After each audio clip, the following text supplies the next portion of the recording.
చేసేందుకు బాబా వచ్చారు. మీరు అమరులయ్యేంతగా మీ జీవిత బీమా తయారు చేయబడుతుంది. అసలు మృత్యువు యొక్క భయం నుంచినే మీరు దూరం అయిపోతారు.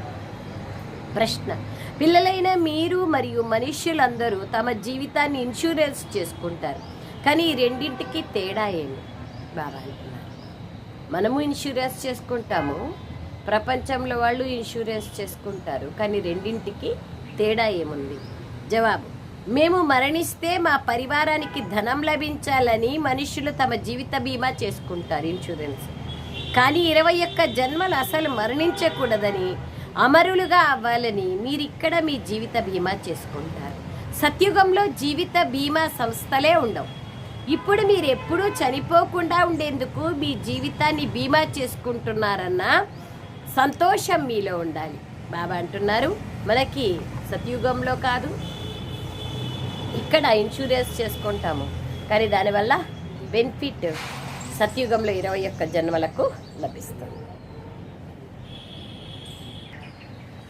బాబా అంటున్నారు, మీరు చేసే జీవిత బీమాకి వాళ్ళు చేసే ఇన్సూరెన్స్కి చాలా తేడా ఉంది.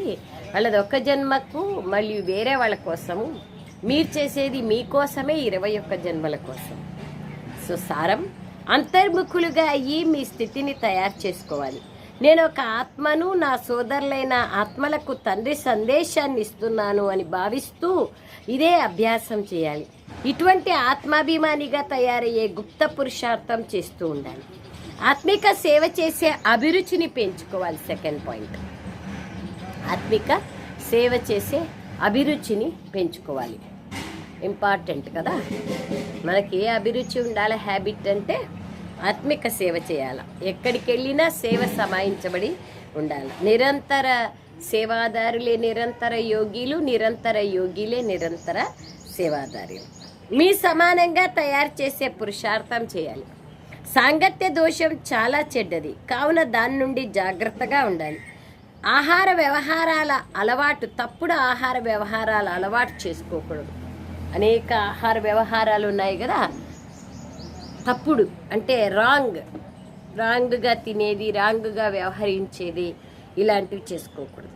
వరదానం: విశ్వ కళ్యాణ కార్యంలో సదా బిజీగా ఉండే విశ్వానికి ఆధారమూర్తులుగా కండి.